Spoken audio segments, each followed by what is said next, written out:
হাজার কবিতা লিখি কি দরে বখানো তোমাক ধারাখার প্রেমরে তুমি কলঙ্ক পিরি বই বই।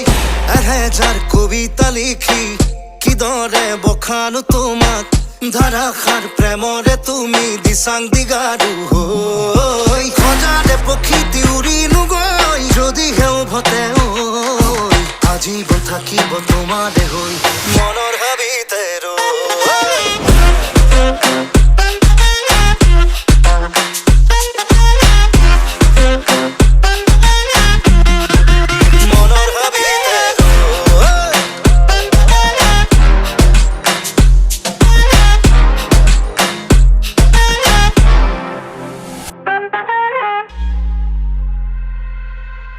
এশ এটা ধাৰাৰে লিখিছে জাগা